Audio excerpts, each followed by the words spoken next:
Muy bien, entonces voy a hablar sobre el gran conflicto de los siglos. Tal vez no es siglos, es milenios. Seguramente ustedes están pensando que voy a hablar de las luchas de poderes políticos, civiles. Voy a hablar de la Edad Media. No, voy a hablar de la historia de un conflicto, de una lucha entre dos grandes principios. Y esa lucha se ha trasladado a nosotros, en nuestras mentes. Pero los autores de esos dos grandes principios es Dios y el enemigo. El enemigo de Dios, quien se rebeló, en quien se originó el otro principio. Así que voy a hablar de la lucha o el conflicto entre el bien y el mal. De eso voy a hablar en estos 40 minutos, con la ayuda del Señor. Muy bien, entonces vamos a ver algunos textos, algunos párrafos que he traído para poder compartir con ustedes.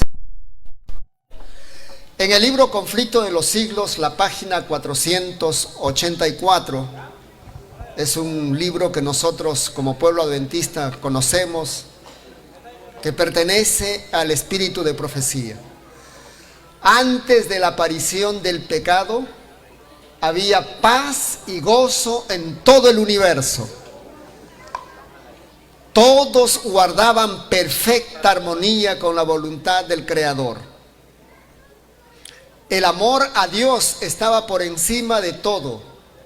Y el amor de unos a otros era ¿qué cosa? Era imparcial. ¿Qué cosa había en el universo antes que aparezca el pecado? Había paz. ¿Y qué más? Había gozo. El siguiente párrafo, por favor. La siguiente diapositiva. Dice, como la ley de amor era el fundamento del gobierno de Dios, la dicha de todos los seres creados dependía de su perfecta armonía con los grandes principios ¿de qué? De justicia.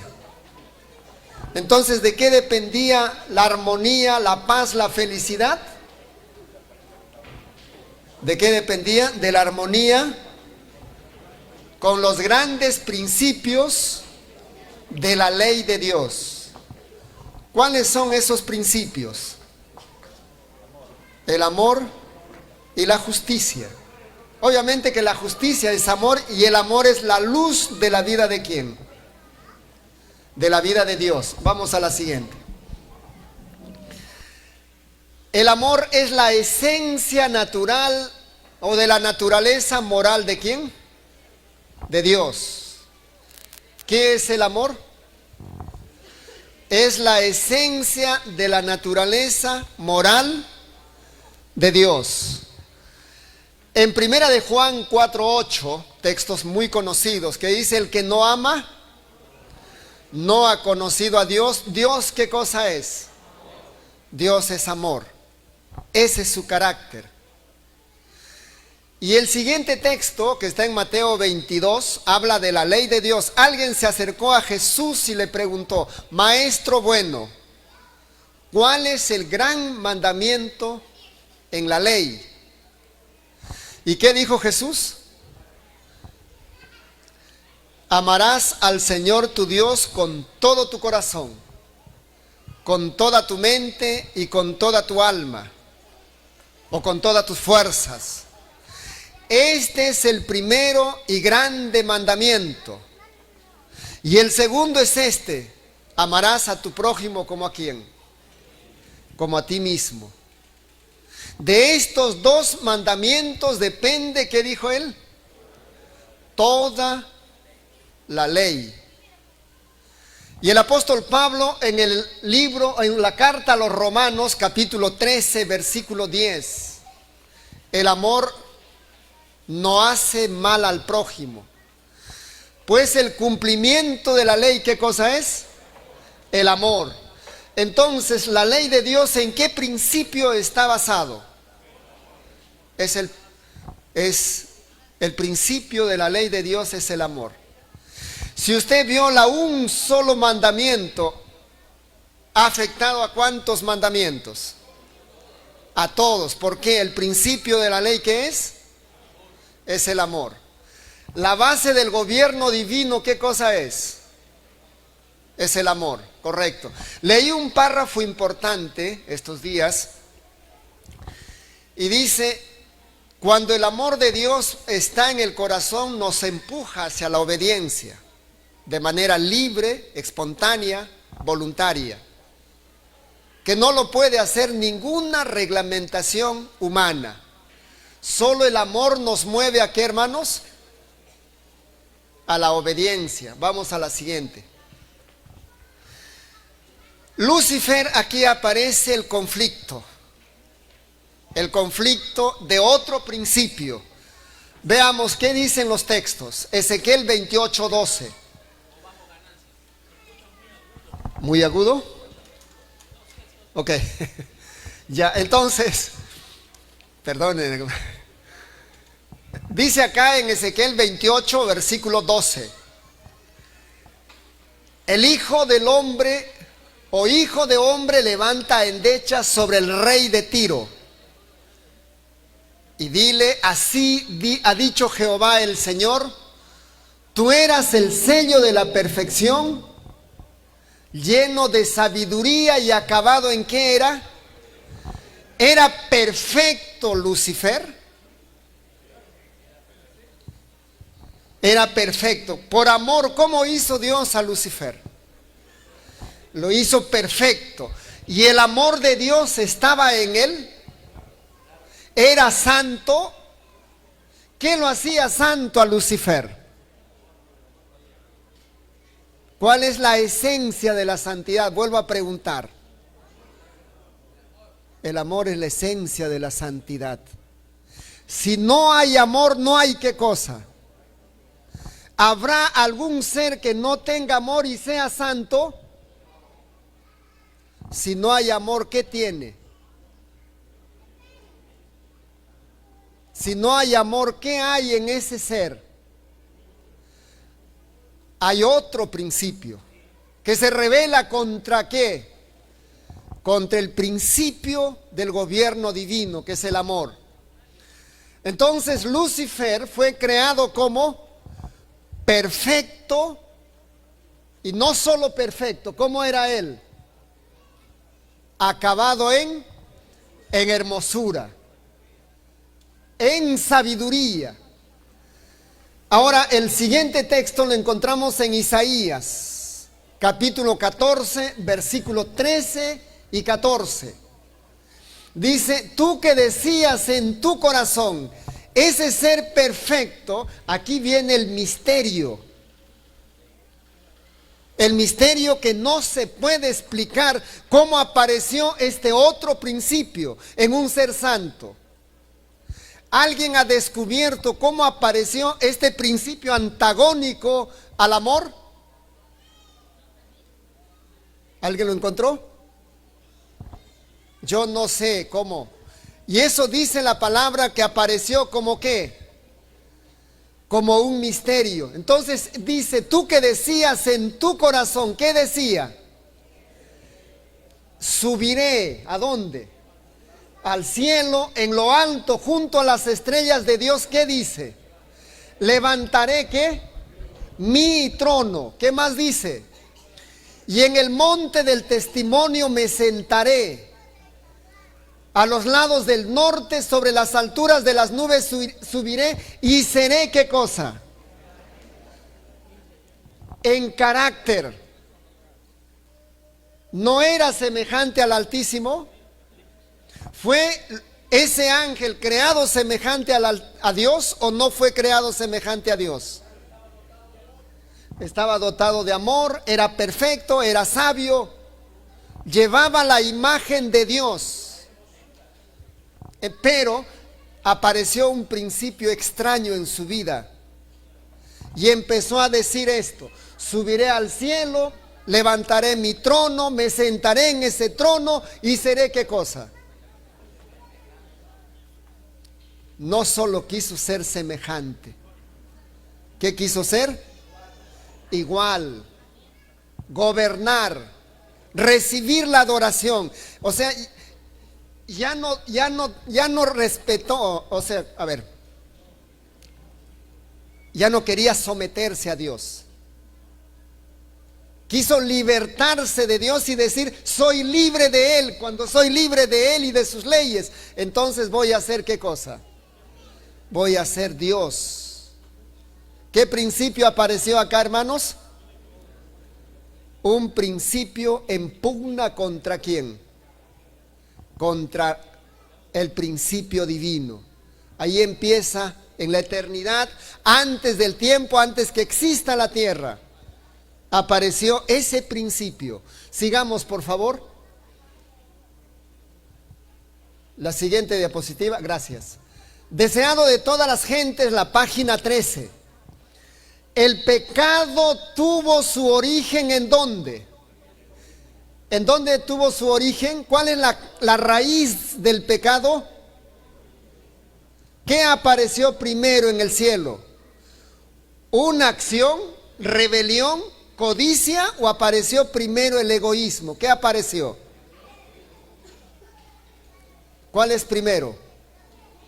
La acción, el pecado, la transgresión de la ley, o es primero el origen, la causa, la raíz, que es el egoísmo.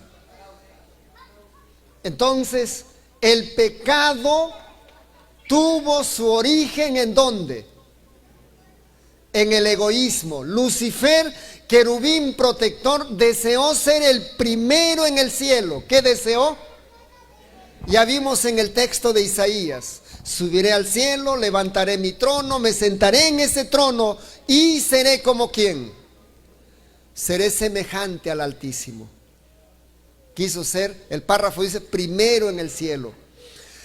Trató de dominar a los seres celestiales apartándolos ¿de quién? Al apartarlos de su creador, entonces, ¿en dónde cifraba ahora la atención de los ángeles? ¿Hacia quién? Hacia él. Y granjearse su homenaje. ¿Terminó en el cielo ese principio? ¿O se extendió a otro lugar? Vamos al siguiente texto, a la siguiente diapositiva. Conflicto de los siglos. Es imposible explicar el origen de ¿qué? ¿Una acción sí se puede explicar o no? La acción sí se puede explicar. Pero el origen, ¿qué lo lleva? El móvil que lleva a hacer esa acción, ¿se puede explicar? ¿Qué movió a Lucifer a rebelarse contra? La rebelión es una acción. ¿Sí? ¿La codicia es primero o el egoísmo es primero? ¿Cuál es el fruto de quién? ¿El egoísmo fruto de la codicia? La codicia es fruto del egoísmo. Entonces Satanás codició el trono en el cielo, ¿verdad? Y luego llevó a rebelarse, habló a los ángeles. Hay una ley, ustedes no son serviles, Dios es egoísta, su ley está basada en el egoísmo. Les voy a liberar de ese egoísmo, apóyenme. Empezó la rebelión. Entonces, es imposible explicar el origen del pecado y dar razón de su existencia. Sin embargo, se puede comprender suficientemente lo que atañe al origen y a la disposición final del pecado. Se puede comprender a partir de la acción, se puede comprender, ¿verdad? Pero ¿qué no se puede explicar? El origen de aquel principio que mueve al ser a actuar en contra de la voluntad, en contra de la ley de Dios. Para hacer enteramente manifiesta la justicia y benevolencia de Dios, en su modo de proceder contra todo el mal. Vamos a la siguiente. 4:8-6 del mismo libro, Conflicto de los Siglos. En su gran misericordia, ¿qué hizo Dios cuando empezó a rebelarse?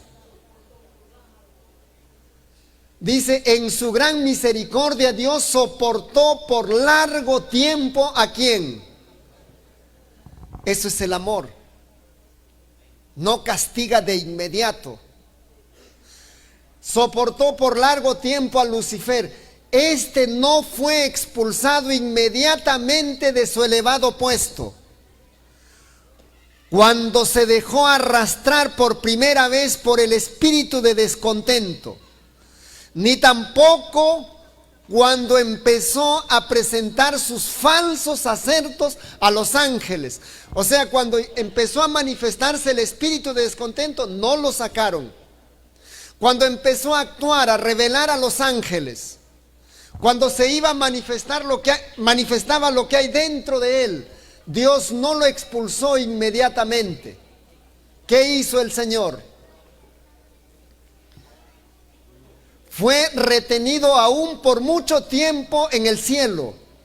Varias y repetidas veces se le ofreció el perdón con tal de que se arrepintiera y se sometiera. ¿Qué le ofreció el Señor por mucho tiempo? En ese soporte, en esa paciencia de soportarlo, ¿qué le ofreció a Lucifer? El perdón. A pesar que ya tenía en él el principio, a pesar que él ya estaba revelando a los ángeles, arrepiéntete. Le ofreció el perdón, pero había una condición. ¿Qué tenía que hacer Lucifer para que reciba el perdón y no sea expulsado del cielo? ¿Qué tenía que hacer? Dos cosas. Número uno, arrepentirse, y dos, someterse. ¿Someterse a quién? A la autoridad divina. Vamos a ver si se sometió. Vamos a la siguiente. Apocalipsis capítulo 12, versículo 8. ¿Qué cosa existe ya? Un gran conflicto entre el bien y el mal. Después hubo una gran batalla en el cielo. Miguel y sus ángeles. ¿Quién es Miguel, hermanos? Miguel es el gran príncipe que está de parte de los hijos de tu pueblo. Es Jesús. Y sus ángeles lucharon contra el dragón, y luchaban el dragón y sus ángeles, pero no prevalecieron, ni se halló lugar para ellos en el cielo. ¿Se arrepintió y se sometió Lucifer? No se arrepintió.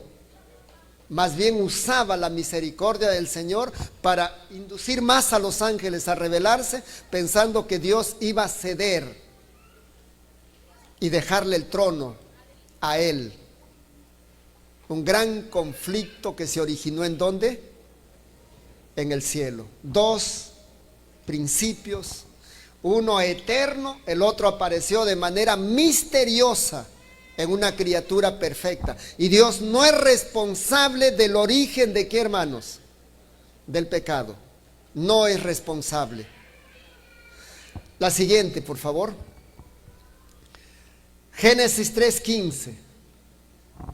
Ese principio se quedó en el cielo, desapareció. Entonces dice acá la palabra del Señor en Génesis 3:5 y 6. Sino que sabe Dios que el día que comáis, pero si recordamos nosotros desde el versículo 1, ¿qué dice? La serpiente era más astuta que todos los animales del campo que Jehová Dios había hecho. ¿Qué le dijo a la mujer? Con que Dios os ha dicho que no comáis de todo árbol que hay ¿en dónde? En el huerto. ¿Y la mujer qué le contestó? Dios nos ha dado que comamos de todo árbol del huerto, pero no del árbol de conocimiento del bien y del mal, y ni lo toquemos, porque el día que comamos de él, ¿qué dijo? Ciertamente morirás.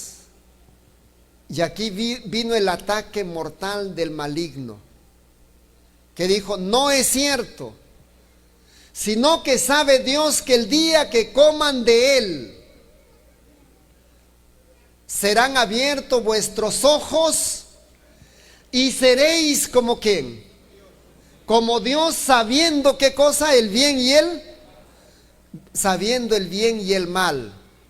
Y ahí viene, ¿qué dijo? ¿Qué cosa pasó con Eva? Sino que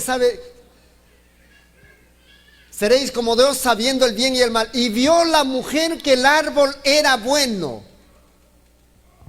¿Qué pasó para que Eva empiece a ver que el árbol sí era en realidad bueno y que Dios los estaba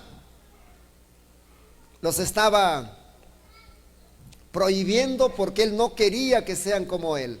Mi pregunta, ¿Adán y Eva eran semejantes a Dios? ¿En qué eran semejantes a Dios?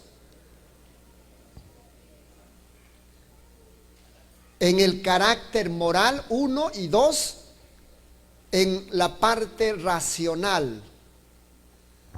El hombre, cómo tenía su mente, su voluntad, su razón, su inteligencia, su conciencia. ¿Cómo estaban esa facultad mental? O esas facultades mentales, ¿cómo estaba hasta ese momento?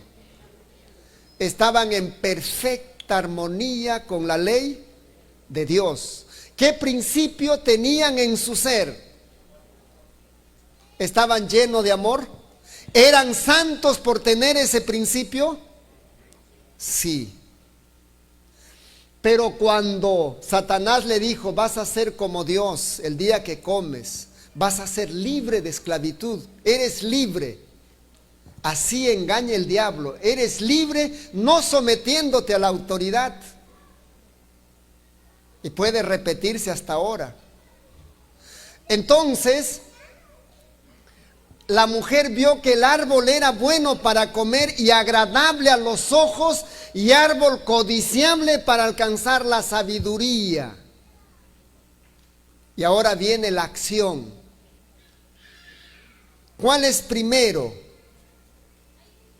Codicia, el egoísmo o la acción, en el caso de Eva.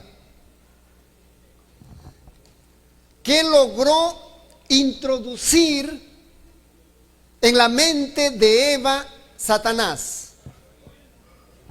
¿Qué le dijo para que Eva sea egoísta y decida comer, decida romper relación con Dios?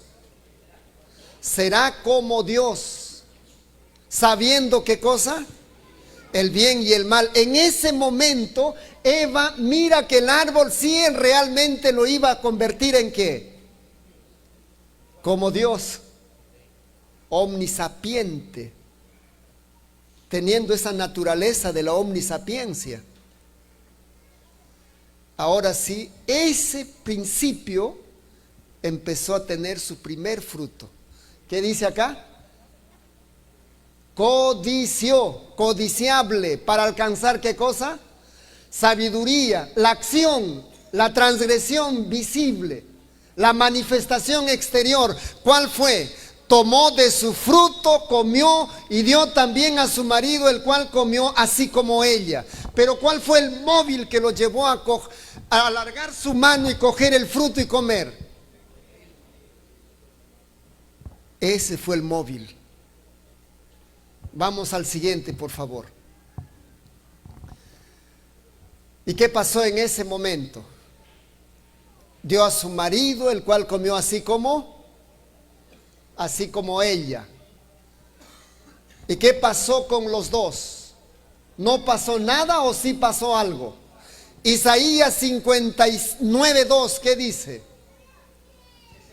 He aquí vuestros pecados que han hecho separación entre vosotros y vuestro Dios. ¿Qué más? Hizo ocultar ¿qué cosa? Su rostro, su gloria. Adán y Eva, físicamente, exteriormente, ¿qué manifestaban? ¿Con qué estaban vestidos? ¿Con qué estaba vestido Adán y Eva? Un manto de gloria los cubría. ¿Qué desapareció en ese momento? Ese manto de gloria, y dejaron de ser inocentes. Se corrompió su naturaleza santa. El egoísmo desplazó al amor y se implantó ¿en dónde? En la mente. El egoísmo no es materia. ¿Qué cosa es? Es espiritual. Es un intruso que entró ¿en dónde? No solo en Satanás, sino ¿en quién? En la raza humana. Entonces dice acá en Génesis 3:7, fueron abiertos los ojos de ambos y conocieron que estaban como desnudos. Entonces cosieron hojas de higuera y se hicieron ¿qué cosa? Delantales. Abajo el párrafo dice, el pecado es una cosa detestable.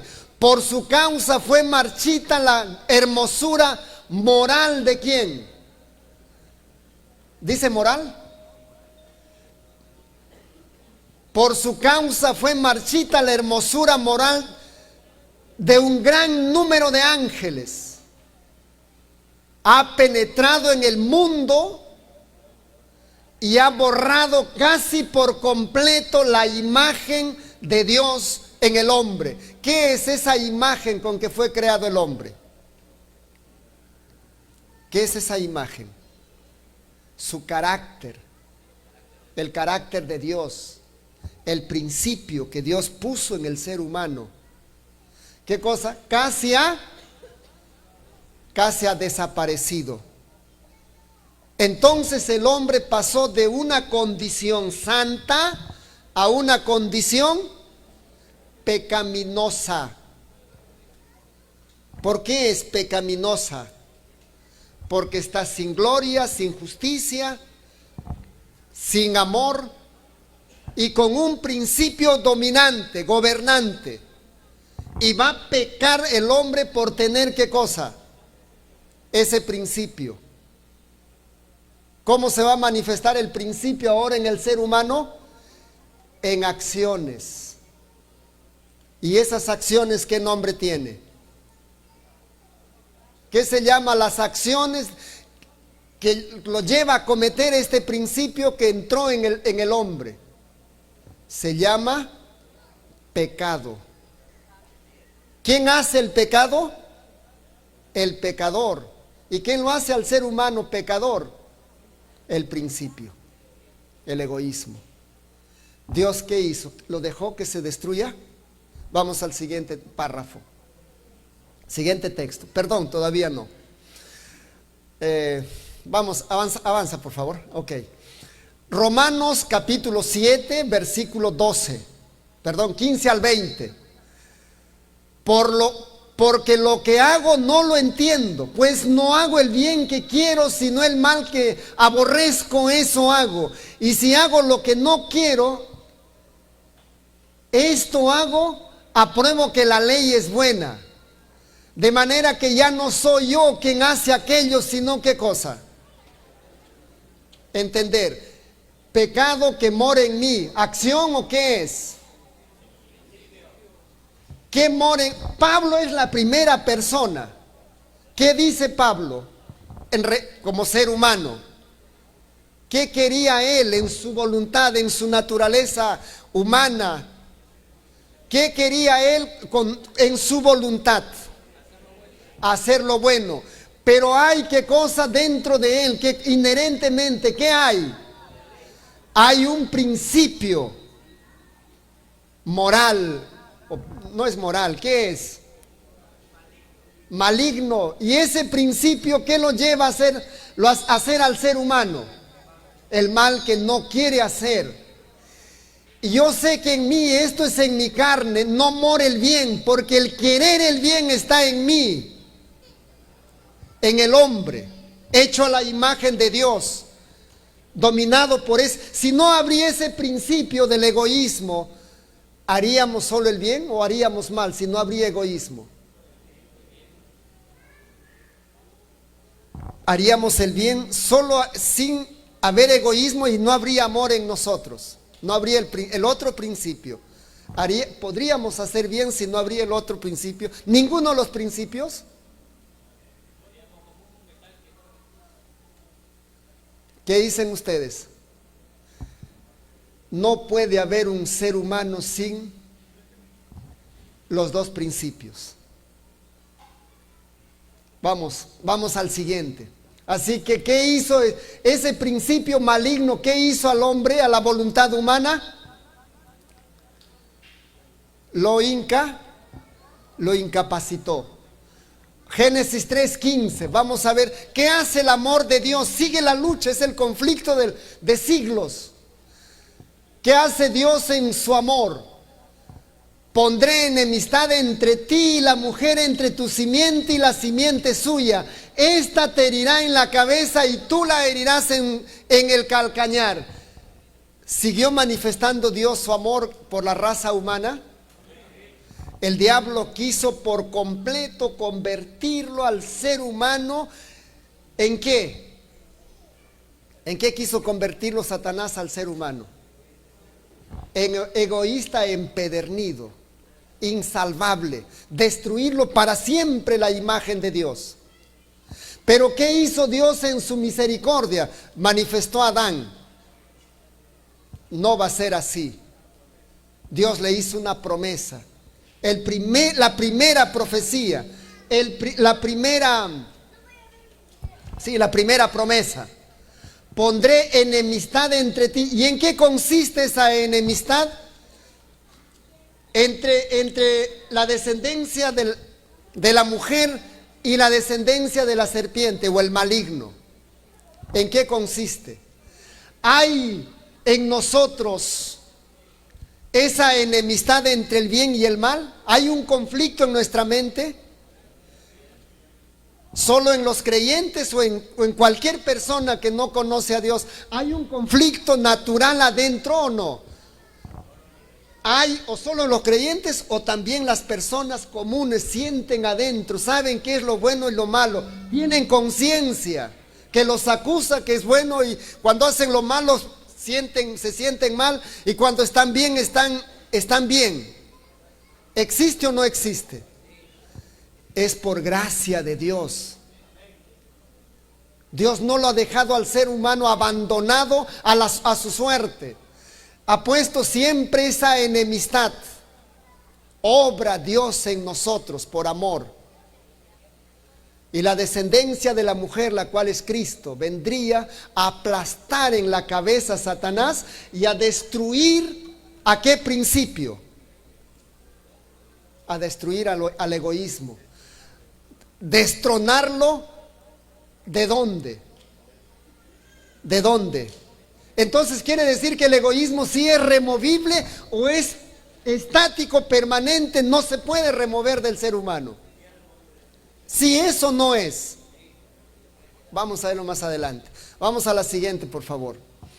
Vamos a ver qué hizo la simiente de la mujer. Dice en Juan capítulo 1, el versículo 1 primero, 1, 2 y 3.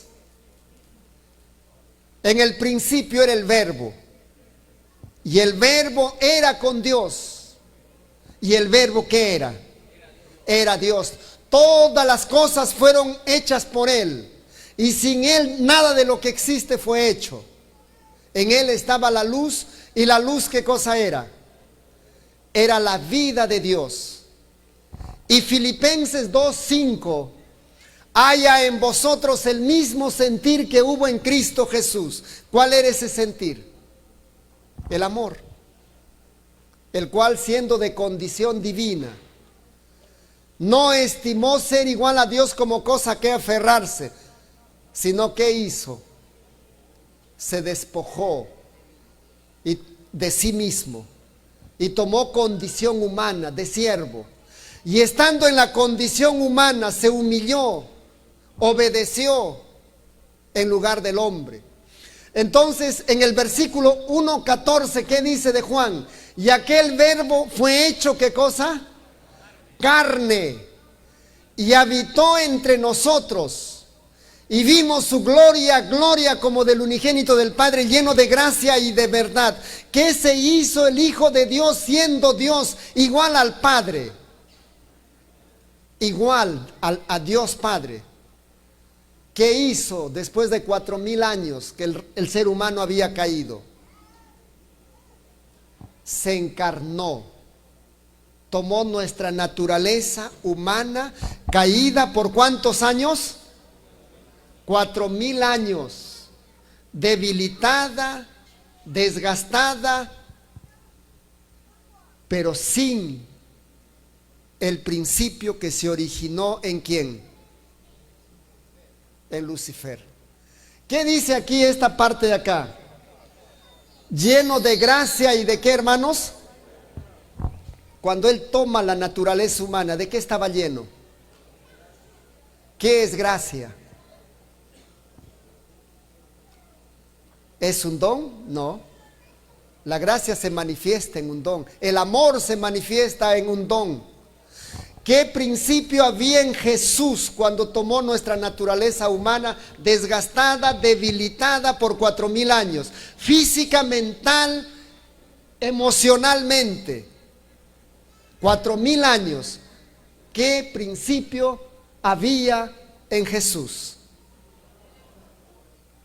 ¿Cuántos creen que había el principio del amor en su vida? Dice aquí el párrafo. El Salvador no vivió para complacerse. Solo el egoísmo vive ¿para qué? Solo el egoísmo nos hace vivir a nosotros para complacernos. Amén. Pero el amor, ¿cómo nos hace vivir? Para servir ¿a quién? A otro, servir a Dios. Entonces, el Salvador no vivió para complacerse a sí mismo. No había en su vida rastro de ¿qué, hermanos? No había en su vida rastro de egoísmo.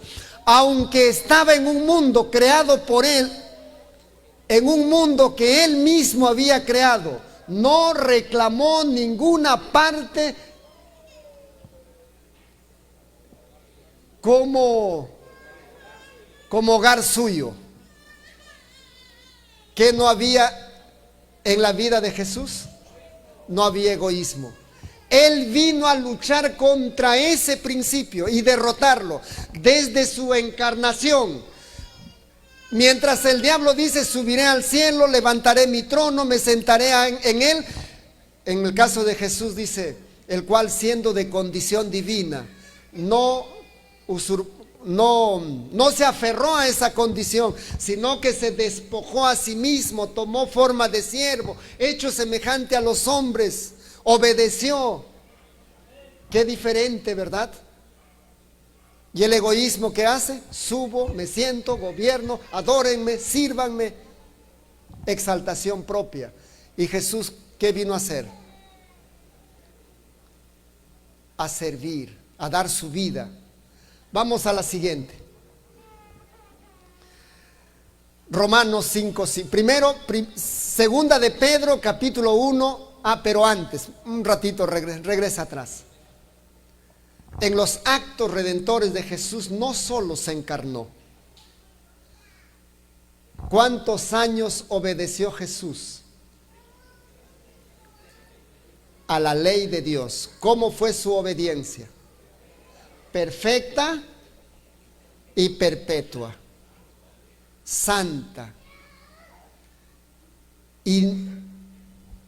Y después de obedecer, ¿qué más hizo? En el Evangelio según San Juan 14:30, ¿recuerdan qué dice? No.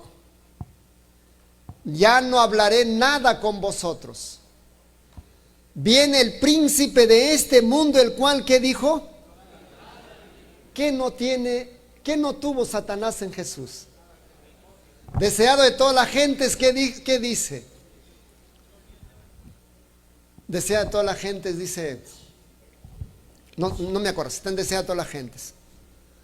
Nada tiene en mí, o sea, Satanás no tocó la cabeza de Jesús. A través de los instrumentos humanos, tal como estaba predicho en la profecía de Génesis 3:15, lo hirieron, ¿qué cosa? Solo el calcañar, los talones. Aunque físicamente golpearon la cabeza de Jesús, ¿cuántos creen? Pero en su mente no hubo ni una mancha de pecado. El diablo no puso nada que pueda hacer que peque. Nada tiene en mí. Su vida fue perfecta. Obedeció 33 años, satisfizo las demandas de la ley en nuestro lugar. ¿Cuántos creen, hermanos? No solo obedeció la ley de Dios, inocente se fue ¿a dónde? A la cruz del Calvario. ¿Qué hizo allí Jesús por nosotros? Pagó la deuda humana. Y luego se fue a la tumba y resucitó al tercer día. ¿Derrotó a quién? A la muerte. Y ascendió al cielo.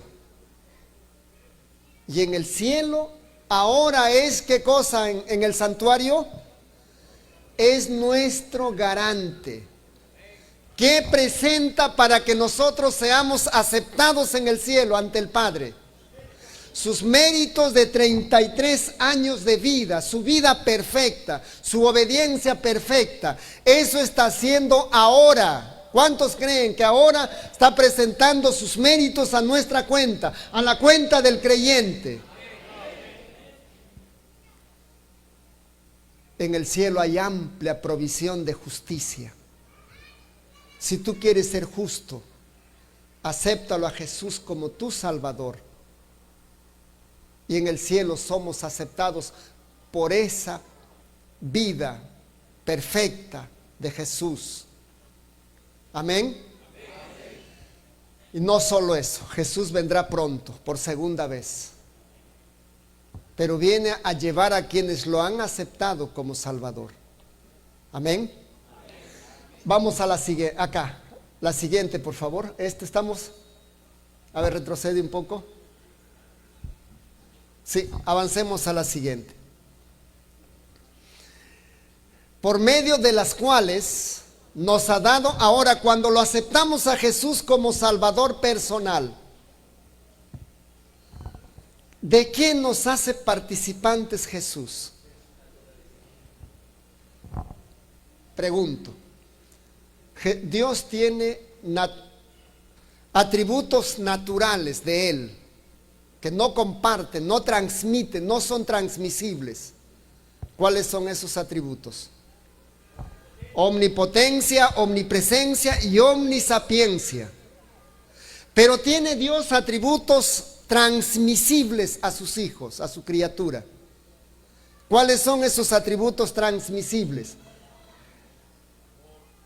Es la justicia, el amor, sus atributos morales. Entonces dice, nos hace participantes de la naturaleza divina. ¿De qué naturaleza nos hace participante el Señor? De su carácter, de su amor. Dice Romanos 5:5, o carta a los Romanos, dice, y la esperanza no avergüenza porque el amor de Dios, ¿qué ha sido, hermanos? Derramado en nuestros corazones por medio de ¿quién? Del Espíritu Santo. Del Espíritu Santo que nos fue dado. ¿Para qué derrama Dios su amor en los corazones, en las vidas del creyente arrepentido que acepta a Jesús como Salvador? ¿Para qué derrama su amor?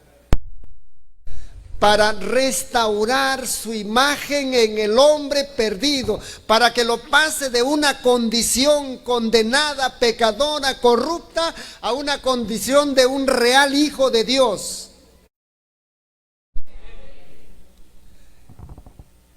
A un hijo. Ahora, cuando aceptamos a Jesús, ¿hemos cambiado de condición? ¿O seguimos siendo los mismos? Dios derrama su amor en nosotros. ¿Para qué? Vamos a la siguiente. Dice acá en Gálatas capítulo 5, versículo 22. Mas el fruto del Espíritu Santo, ¿qué cosa es? ¿Con qué empieza, hermanos? Amor, porque se derrama a través del Espíritu Santo. Gozo, paz, paciencia, benignidad, fe, mansedumbre, templanza. Contra tales cosas que no existe. ¿Cuándo puede darse esos frutos? ¿Antes que aceptemos a Jesús? ¿Después que aceptamos a Jesús? Cuando, después de la glorificación, ¿cuándo se pueden manifestar los frutos del Espíritu Santo? ¿Cuándo puede desarrollarse el amor en la vida del creyente? ¿Cuándo? Desde el momento que el Señor nos acepta como hijos y derrama su Espíritu en nosotros. A través de su Espíritu empieza a desarrollarse el amor en nosotros. Y empieza la vida ¿de qué? ¿De qué, hermanos? De santificación. Ahí comienza. ¿Y qué pasa con el egoísmo? ¿Inmediatamente desaparece o hay una lucha en nosotros? ¿Qué dicen ustedes? Hay una lucha. El apóstol Pablo, ¿qué decía? No pretendo haberlo alcanzado, pero una cosa hago, olvidando ciertamente lo que queda atrás, me proyecto ¿hacia dónde? Hacia adelante, hacia el premio de la soberana vocación. ¿Cuántos quieren que Dios cambie su vida? ¿Cuántos quieren que la imagen de Dios sea reflejado en vuestro carácter? ¿Cuántos años son creyentes? Yo soy 38 años de creyente. Cuando me analizo, soy tan egoísta todavía. Entonces quiero decir, Señor, saca mi egoísmo, pon amor. No, vamos a pedir Espíritu Santo, porque en Él está todo. ¿Cuántos creen, hermanos? Vamos a la siguiente. Gálatas 3:20. ¿Cómo termina? ¿Cómo dice Pablo en este texto? Con Cristo estoy, ¿qué cosa? Juntamente crucificado. Ya no vivo, ¿qué cosa? Ya no vivo yo. Pero ¿qué sigue? Más vive Cristo ¿en dónde? En mí. Lo que ahora vivo en la carne, lo vivo en la fe del Hijo de Dios, el cual me amó y se entregó a sí mismo por mí. ¿Cómo era la vida del apóstol Pablo en su condición humana, que estaba en un proceso de santificación, camino hacia la glorificación? ¿Qué iba muriendo en el apóstol Pablo? ¿Qué iba muriendo? ¿Y qué se iba desarrollando en la vida del apóstol Pablo? ¿Se manifestaba continuamente el egoísmo? Vino en visión, vio un varón que decía, pasa y ayúdanos. ¿Qué hizo Pablo? No, qué difícil. ¿Dijo eso? ¿O inmediatamente se fue? En la vida del creyente, justificado, salvado, el propósito, el ideal de Dios es que se manifieste en nosotros su carácter. Vamos a la siguiente.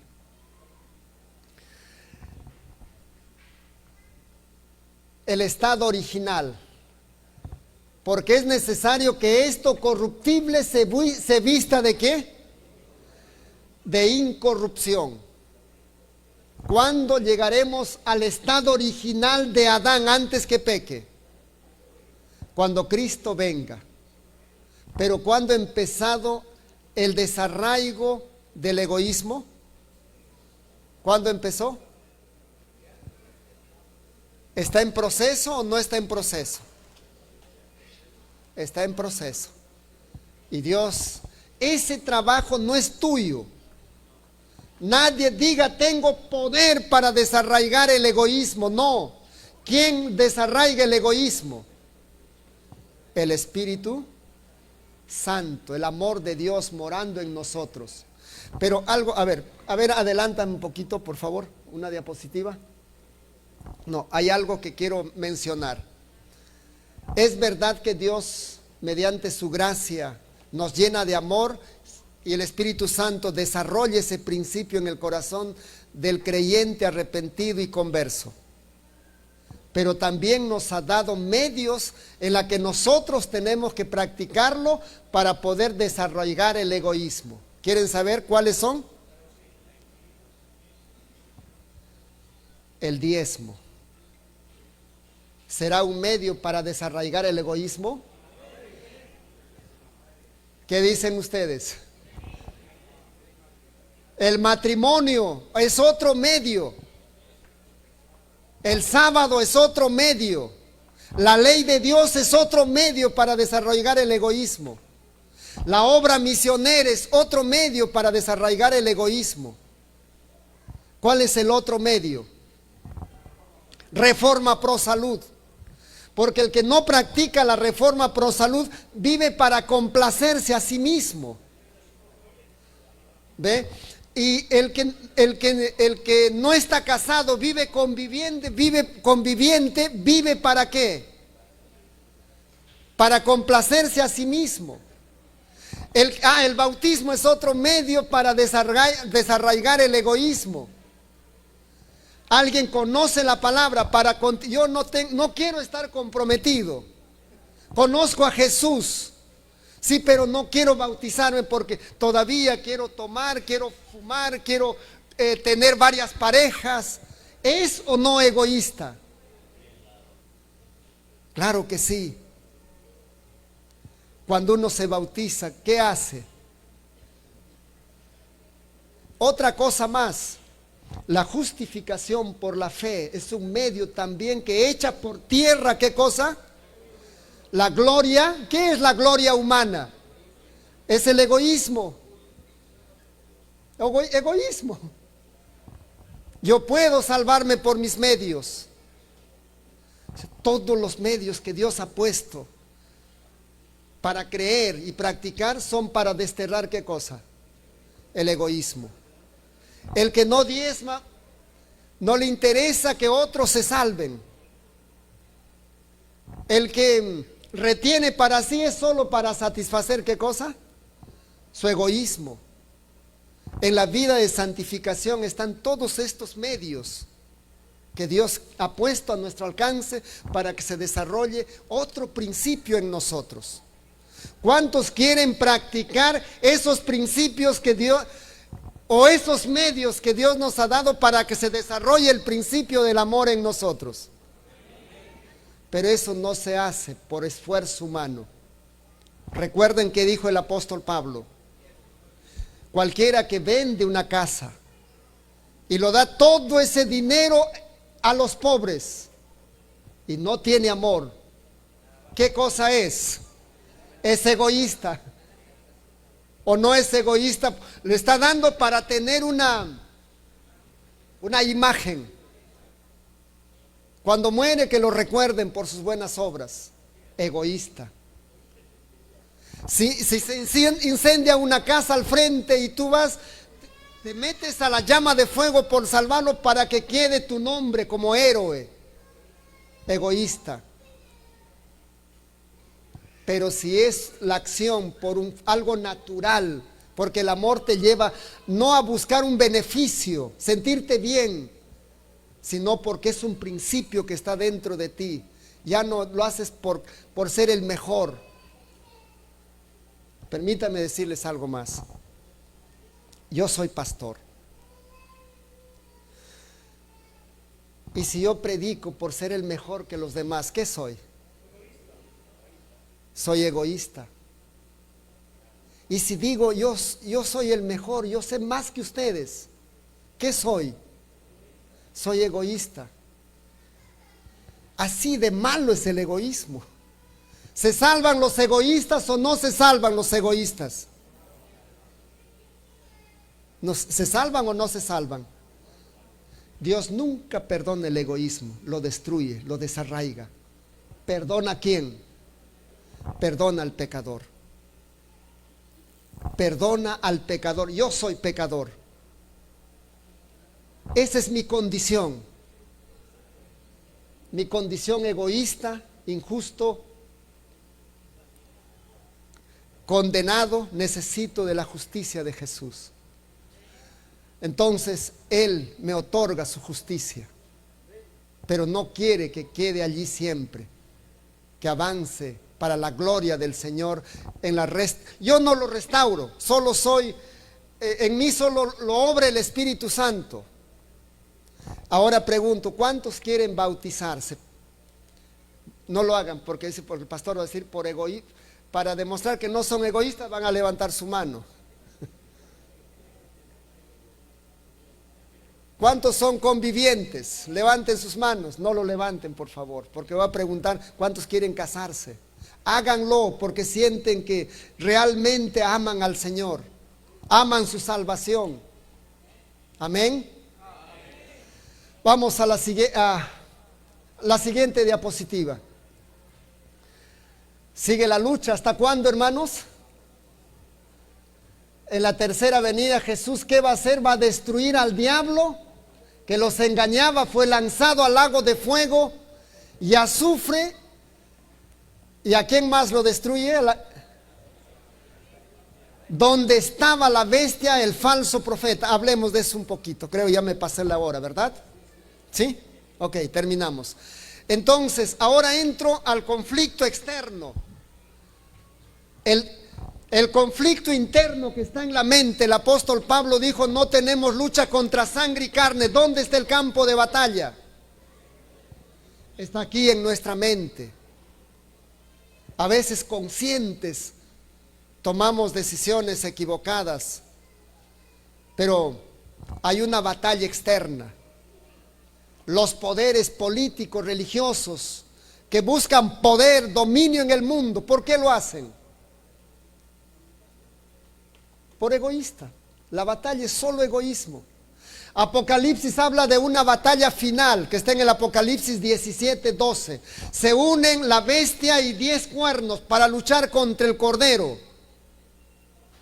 ¿Por qué luchan contra el Cordero? ¿Por qué luchan contra los fieles del Cordero? Por egoístas. El egoísmo, su raíz, de donde viene, es el diablo. Y el diablo quiere siempre tener el poder. Pero Jesús nos ha comprado por su sangre, por amor. Y todo eso va a ser destruido un día. El amor va a triunfar para siempre. ¿Cuántos creen? Vamos a la... Entonces, en el capítulo 21:4, en la eternidad, cuando ya no existe egoísmo, ¿qué no existirá? Enjugará Dios toda lágrima de los ojos de ellos. Ya no habrá, ¿qué cosa? Ya no habrá muerte. No habrá más llanto, ni clamor, ni dolor. Porque ¿qué nos trae el dolor? ¿Cuál es la causa del dolor? El pecado. ¿Y cuál es la causa del pecado? Entonces, en la eternidad ya no habrá muerte, ni llanto, ni dolor. La vida del ser humano estará en perfecta armonía con la ley de Dios. Ya no existirá por siempre. ¿Cuántos quieren pertenecer a ese reino? ¿Cuántos quieren esconderse en la justicia de Jesús? ¿Y cuántos quieren que Dios, mediante su Espíritu Santo, derrame su amor en sus vidas y puedan sentir esa obra divina de amor, de restaurar el carácter de Dios en nosotros para su gloria? ¿Por qué dicen pocos amén? Yo deseo que cambie mi vida. Pero a veces en mi egoísmo, cualquier cosa que me pasa, sufro. Y ahí donde digo, Señor, cambia. Pero un día Dios lo va a cambiar. Si no lo cambiamos en esta, viene, hermanos, hasta el final donde Dios va a pulir nuestro carácter, el tiempo de angustia. Y allí será terrible el tiempo. Si no cambiamos, si no dejamos que Dios obre en nosotros en el tiempo de angustia, nadie podrá soportar.